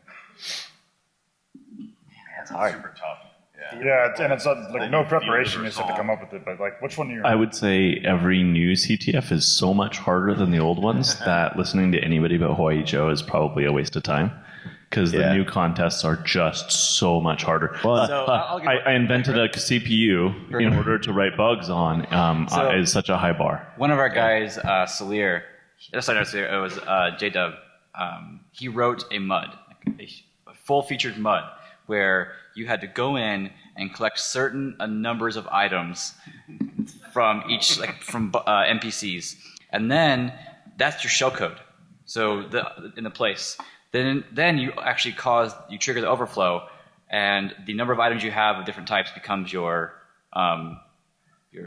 Yeah, your shellcode, right? So we Nobody had a solved that MUD. one. We had a MUD, but you could hit A a lot of times, and then hit Enter, and it would crash. Yeah, no. This See, is the game is not the same thing. What was really fun is he made us all God mode characters, so we got to walk around in it, and it was really funny because if somebody attacks you, you can't stop attacking back. It just happens automatically. Right. So eventually I realized, all right, we don't hit these guys because if you hit them, I just die. We had a mud a couple of years, but it was all just about like the social aspects of quals. It was where everybody would talk and hang out and stuff during quals. But effectively, we ended up like killing all the players a couple of times by accident. And, like some monster that one of the other Kenshoto people was creating like got loose, and we didn't. I don't know. Oh, so Sirgun, the guy who wrote the mud, is also the guy who developed the badge that you saw up there. So that badge he designed, and we floated ourselves on a hot plate. Like not even joking. We put it on there, did all the solder and the components, and floated on a hot plate. And that was, you had to exploit it over RF. You can send them all text messages back and forth. So a slight twist question that came in from the audience. What about the most elaborate challenge that you were able to dream up but that couldn't quite pull off? It was like still on the to-do list. Let me make sure I can act. A really good I scoreboard. can actually talk. Ours was the World Series of Poker Printer Challenge. Oh yeah, I remember that one. Oh yeah, that's right. That's we started to destroy that thing. You're like, no, it's not our printer. I remember that one. One year at the Rio, we rolled in right after the World Series of Poker had ended, and in the back rooms were all the printers that they had used for the World Series of Pokers, and we just wheeled one out and put one on every table. Everyone had an Ethernet jack. we ran cable to every table, and we wanted to work that into the game, but didn't quite get there. Well, some of them got fully disassembled and never reassembled. I think there's actually some significant analysis on the internet. Yeah, DEF CON ended up having to pay for a few printers, I think. Gyno, are you here? No. I was trying to ask if I can mention his challenge, but I guess I'll go ahead. I sent him a text message. So he came up with an awesome idea, GDB over phone. So you dial in and it says, "This is your prompts," and he actually got a decent way into the challenge. Like press 1 for R. All right, these are your registers. All right, step. That was but we could the bandwidth of throughput just wasn't enough for that one. Operator. Oh my god, that's great. That's great. Real person. Well, and then like, do the teams have to implement like guys audio, own like the language processing in order to automate the debugging at that point? Hang on. At Goa at NullCon, I was really proud of one of the kids there. He made a DTMF only attack for IVRs. He found a SQL injection attack in the default template for IVRs running asterisk. So he had a compressed DTMF string that he could play into an IVR and get it to read out the username and password of all of the accounts allowed to edit the system. Awesome. And the phone came out. He used his own voice, so it was hard for me to understand. But nothing to do with our game. But you can make DTMF attacks. Yeah. Turns out it takes only about 50 milliseconds or something to get a digit through. When did black badges start being awarded? Was it always 8? We got the first ones. I think they were. I don't know actually when the black badges came out. The third time when the team was huge because DT didn't have anywhere. I was saying they were when the team was, I think, the largest ever team. It was like 20 people, 20 odd people, and DT standing there like with one black badge. Like, yeah. Yeah. So he went and grabbed, and he could like spare 8 total. So That's hilarious. That became 8 of us got black badges. The rest of them did not. We picked 8 people for a team. We picked 8 people for our team for the first year because you guys did, and you probably picked it because at some point he just had 8 badges. That's kind of funny. 8 teams, 8 badges. It turns out. Right. 8 players. That was teams, that was also based on the table layout at the time. Like there were like 8 approximate seats without whatever. And so we basically decided that you couldn't have more than that at the table. I think it's still the same. We limit the size of the table just because of just managing it all as a pain. Right. Which, I mean, doesn't really prevent large teams, but what it does do is gives large teams the same problem that large organizations in real life have, which is left-hand, right-hand communication problems and organizational problems. Because like 20 people sitting at a table can still kind of coalesce and like self-organize, but 20 people divided into 2 groups sitting in 2 different rooms can't. In the real world, you can buy a fractional T3 or buy a private line and have it run and have somebody put up some VPNs friends and buy some keys and walk them over there and all these things. Here, you've got 48 hours to end the contest from the time you know where you're going to be, and getting a remote team connected is limiting huge. the effectiveness of a large team was one of our driving ideas. Yep. And the way we've done that is that we actually don't. When the game first started, like during DD Tech, they would just give you all the services immediately, except for maybe a few handful of exceptions. Now, we'll drop one service. So, sure, you have 50 people. Let all 50 people look at one service. Good luck. Right? Have fun. Limiting parallelism. Limiting parallelism is what we do. And then, maybe later we'll do, two more services. Or so on. Yeah, we never thought of anything like that. I wish we had, because limiting team size was a huge motivator for us too. For a certain team. Two, actually. Yeah, it's You and Shellfish. It's sort of interesting because it also plays into the sort of distribution inside of a team, right? Like how many rock stars are there, and how fast does it drop off, and like what does the curve look like? We also started implementing what we do. We patch a service. So like real world, we'll implement the basic functionality of a service, and then maybe midday on Saturday, drop a completely new one, and the original bug is patched. So now you have to pull the person who was originally the de facto expert on that service, and they now have to do this new thing, because do you really want to ramp up somebody else on the same service, or pull them? So yeah, we really spent a lot of time thinking about these game mechanics and how to make it more playable and useful for the real world. Yep. So how many women have participated? I know that More Smoked Leak Chicken has at least had female participation. Unfortunately, not enough. We had more than 25% every year that we played. We did not try to make a conscious inclusion of people. We picked the best people we knew, and in Seattle, that's a mixed group. We had women with us, not a huge percentage, but we had women with us every year with School of Root. Imagine they just don't want to smell us. We start stinking after a day. Participation-wise, there have been a lot of mixed teams, but by far, it's obviously been lopsided. Yeah. What about as organizers? Lightning, her name is Jewel. The person who wrote this. Well, again, just a Full stop. phenomenal piece like of custom architecture implemented by a woman for absolutely, yeah. We're not looking for a winner. I'm just. No. No, we found one. You weren't looking for it, but we found it. Yeah, we found the winner of CTF. Exactly. And it is apparently Lightning. I feel like just putting this up here, even though it's clearly a troll. But Frank wants to know. He's hacked the Gibson and only got a partial download of the garbage file. So can you help him look through it? I think there's a person in the audience who does not know what this means, and we just found this out right before we walked into this room. I think you need a fusion shot or a rabbit or hack the planet or something. Blank, right? Blank, yeah. It's like, blank. It's like the only question that's been posted that wasn't anonymous, so I felt like I had to actually put it there. So here's a curious question, at least to me. Did you do dry runs, and like how many people would participate in the dry run? If you did do we dry never runs, had time. We can't. Time plus we can't do dry one. Right? We did, because we really only trust ourselves. We did dry runs of individual services. Okay, yeah. Right. So the idea of the like dry run thing of like here other member of Kinshoto or whatever like try and solve this challenge, but other than that, no internal way. beta testing, I guess you'd call it. Yeah. Unit testing and not integration or systems testing. No, like the system goes online like worked on day at the one real because we game. didn't test them. Yeah, exactly. And we had to make changes like last second all the time, like every year. Yeah, we did it as well. I mean, we did it for all of our automated polling, scoring, all of that stuff. I mean, the second part of the question doesn't make sense to me, right? How do you stop any info? That's an OPSEC thing. Well, that's why we didn't allow outside dry assuming run. that There was you no did, like, some full-fledged. sort of beta run or something, then like more people haven't. It sounds We like didn't have. nobody It did. was way. only team, No right? way. It wasn't like we opened it to public beta or something No like that. way. It was only our internal dev team. Yeah. So I think in It's that probably case, one of the second reasons half code doesn't hasn't make even sense. transacted from hand to hand, really, is just because we all feel like, at least I think we felt like we wanted to play Miles's game, and then once we kind of got on the inside, we didn't want to be tainted. We didn't want to taint anybody else. We wanted all of our friends to be able to enjoy the game that they love. Yep. Totally. Good. 5?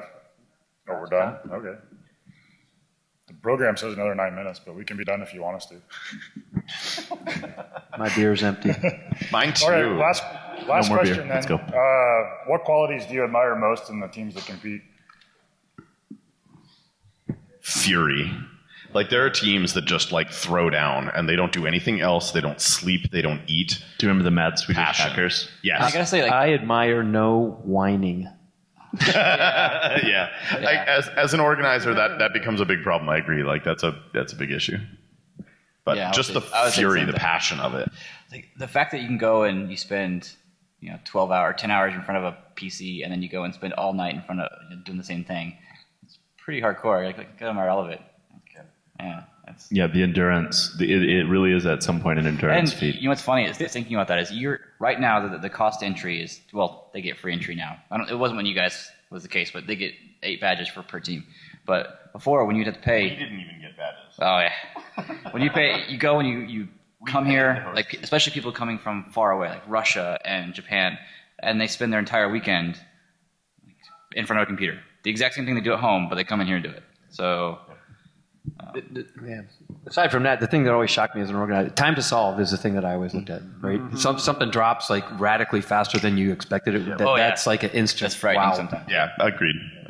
Yeah, and the level, it's not just the stamina, like, I can drink a bunch of Mountain Dew. It's I put in the 10 months getting to this. That's true. A lot of height. people bring, like, now you have to bring custom stuff. Like, for Right. example, when he was mentioning that if you pull a flag and you don't encrypt it, it's going to get caught. Because, that's one thing we mentioned too, is that all the teams have access to the packet captures. So they see all the data coming across the network, and they control what's coming in and out of the box.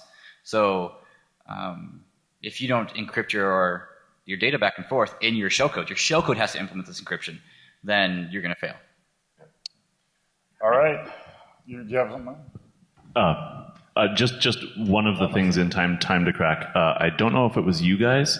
One of our routers leaked 1 bit of information, and the scoreboard had a different TTL off by 1 from the. I remember. No, that was. I remember. Was that that you? was us. Yeah. Was that you guys? Yeah. The TTL on the basically packets, we could tell apart the packets that were your engine testing that a service was online from everyone else. So they we were firewalled just like, only the players. nobody They else had can get 100% packets through. SLA, 0% defense. Yeah. And they did this in maybe, I don't know, maybe 7 minutes from the time we handed them their disks. It was amazing. We profiled TTL and your user agents on your. Yeah. We missed that one. We didn't. Yeah. All right, we've got the cutoff, so the slides will be posted and the video will be posted. So let's thank the panelists, and I suppose we'll be around for a little bit. Thanks for coming. Yeah. Thanks for coming.